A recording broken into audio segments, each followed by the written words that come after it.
Greetings, everyone, and I wish you a happy new year. I hope you enjoyed the holidays.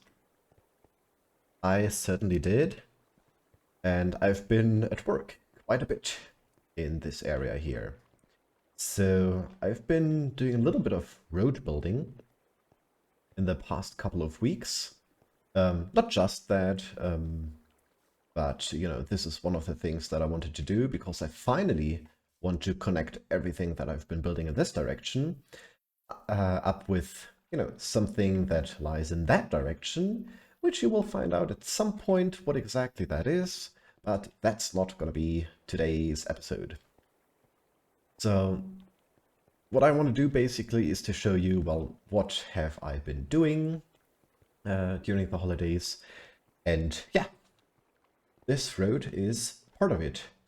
So, a lot of sandstone. I did gather up a little bit of sandstone. How much is left? Oops, not very much. I should get to mining some sandstone again. But yeah, this road is something that I've been building on. Let's actually get back to the Goldstream Valley. And there I can show you... Oh, still got some trees to plant. There I got something to show you that I spent most of the time on during the holidays. During the, change the year from 2023 to 2024. Yay! Yeah, let's just quickly bone meal those trees and then let's go on with it. Because there's a lot to show you. If we just follow this very scenic street along the Goldstream Valley and along the Goldstream, which is the name of this river here, we get to see the very first buildings of the Goldstream Valley. There's one of the windmills. Here a little carrot garden. This one is really old. I haven't been... Ooh, that looks very flooded. By the way, I have installed a shader, so that's very nice, I guess. I don't know, the cherry trees look a little bit funky with this one on, but I'm sure there's something I can do to, get used to it a little bit more. But yeah, that's that. Oh, maybe more sandstone over there?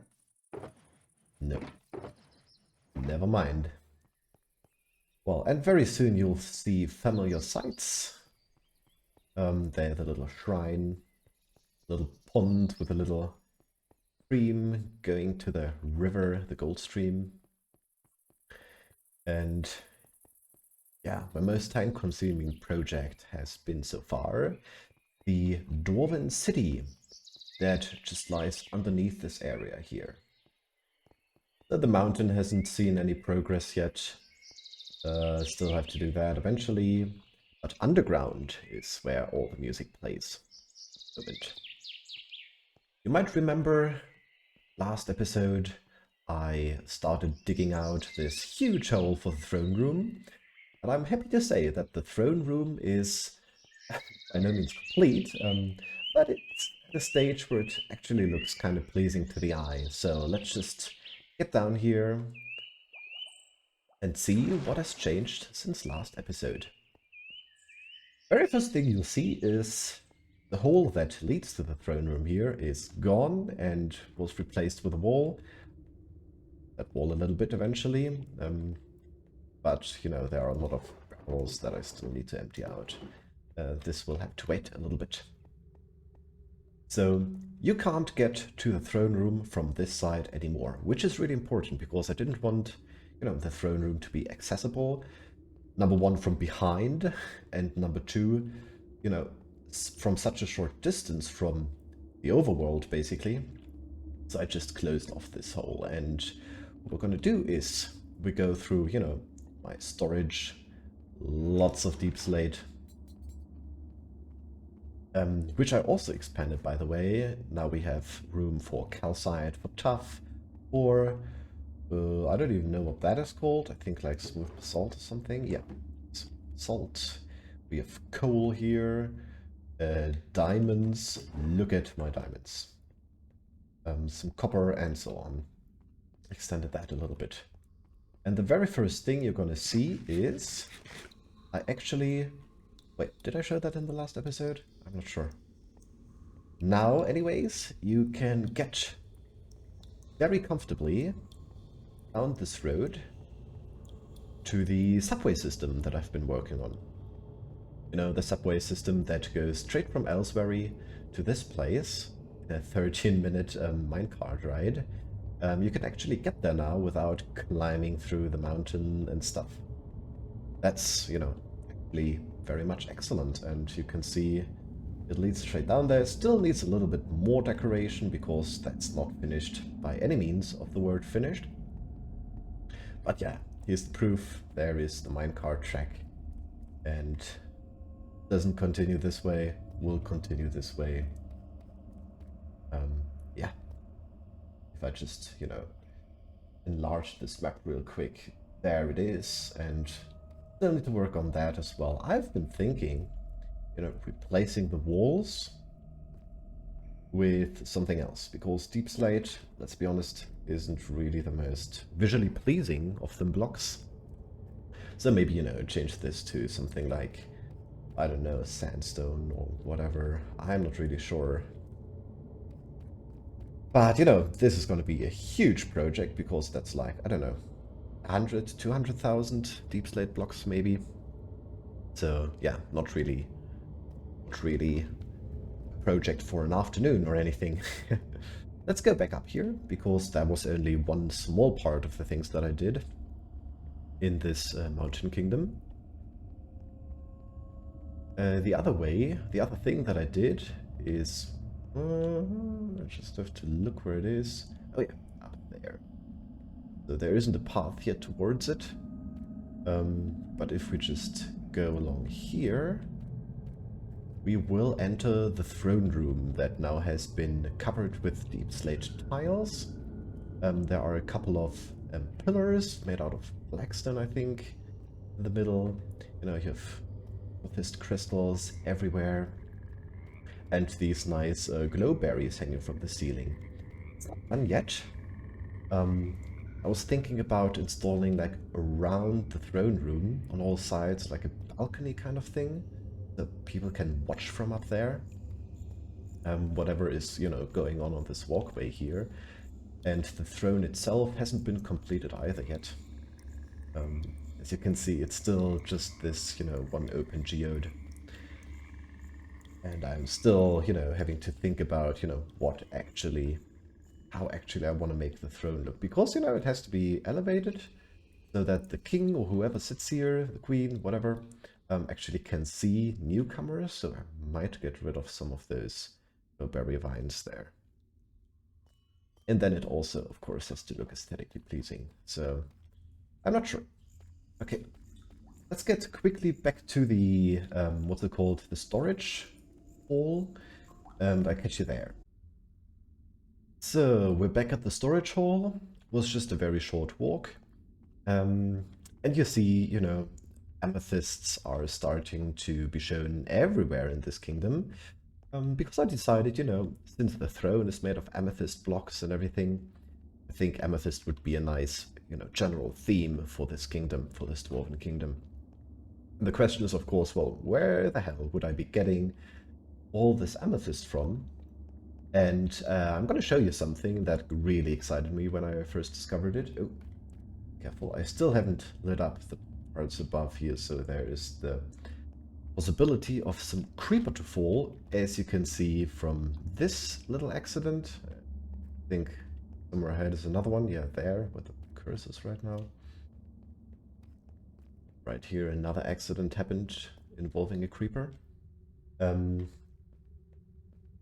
So the question is, well, where do you get all the amethyst from? And I did some more digging. I was, you know, just digging around, and I found 3 geodes relatively close to each other.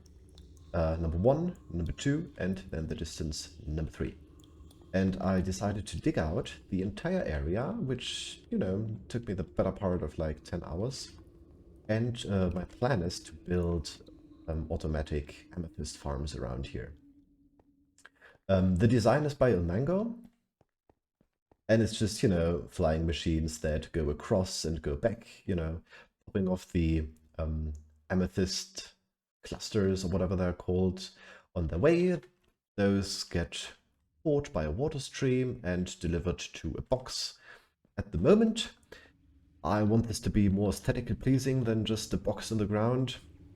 Like maybe with pipes and water streams and really fancy stuff like that. But for now, I'm struggling to just finish these amethyst farms proper. So if we just go down here, all of that is blackstone, by the way. Ooh, let me eat some. So if we just go down here,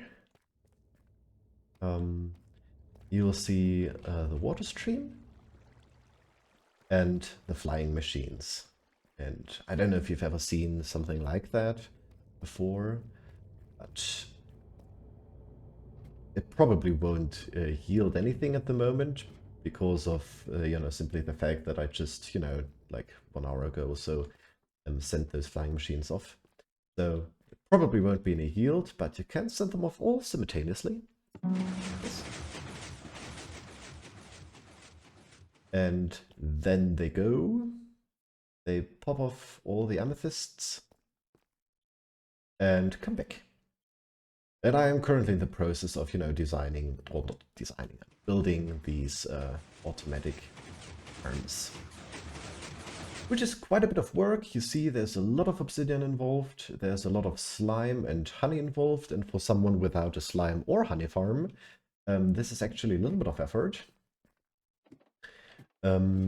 Yeah, I just resorted to building like a really neat little, very inefficient honey farm that is there on the balcony. And I'm just, the way I get slime is currently by killing those. Hello. And goodbye. And yay, 3 slime balls. Excellent. And at the moment, as I said, everything is connected to this water stream, and this water stream, flows directly into this chest. And you see, ooh, that's 7 new amethyst blocks. Perfect. So a little bit was on these budding amethyst blocks, apparently. So yeah, that's the amethyst farm. The very much incompleted. And there's the honey farm where I get all my honey from.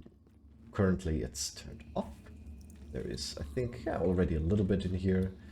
Nothing very efficient. Yeah, the plan is to do exactly this. Also, again, once from that side. So it goes, in the south-north direction and up-down. So it goes, from the top to the bottom, basically. Yeah, and I'm going to do this also for the other 3 geodes that you can see there. I still think I have to dig out a little bit more above this one, because I don't think there's enough space for the flying machines, to be honest. Oh yeah, and then I have triple geode automatic farm, and this will hopefully supply me all the amethyst I will ever need for my adventures. Oh, is that a slime somewhere? Yeah, it's a slime. Let me get that. Ouch. Hello. Hello. And that's 1 more slime block. That's perfect. Yeah. So that's basically it, what I've been doing throughout the holidays. There isn't really much else that I've been doing, because digging out these huge holes, I think that was like 50,000 deep slate that I had to just, dig away. So it took me quite a while. Yeah. It is now January 14th, and I've been doing a little bit more work, but not too much. And I have transitioned in the moment from working underground in the Dwarvish Kingdom, which you can see is over there behind those trees there, to expanding the Goldstream Valley a little bit. I will blend in a little time-lapse of that, but I built a moss farm, because moss is a nice block, and I really would like to build with it in the future. Also mossy cobblestone, mossy stone bricks and everything. And I thought, well, I'll build a moss farm. Yes.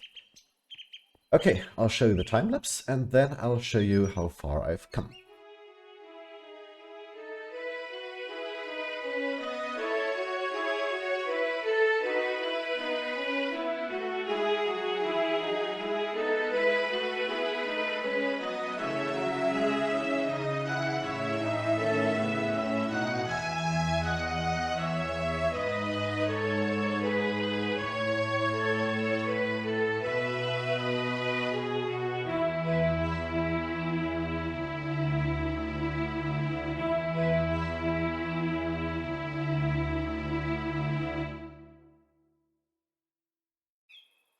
Okay, that time lapse took me like 3 hours, I think, or 2. I don't even remember. I think like 2 or 3. But the moss farm is done and the surrounding lands. Well, they're not quite done, but they at least started. And you can see it off in the distance over there. We're currently west of the Goldstream Valley. The west? Yes. Um, west of the Goldstream Valley.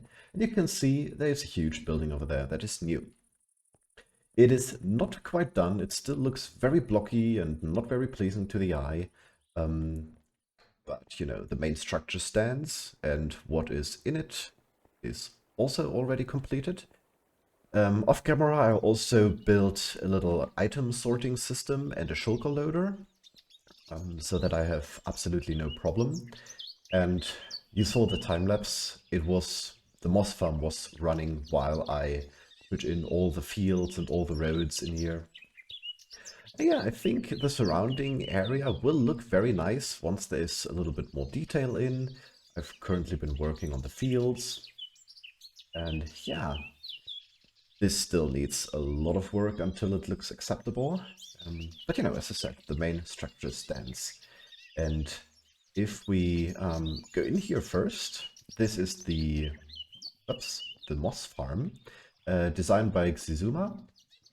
I'll probably like put a link like down in the description, so that if you want to, you can build it too. It's pretty cheapish.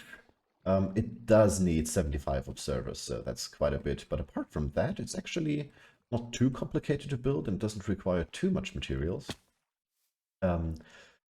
I always don't know how to build this one, how to start this one. Like,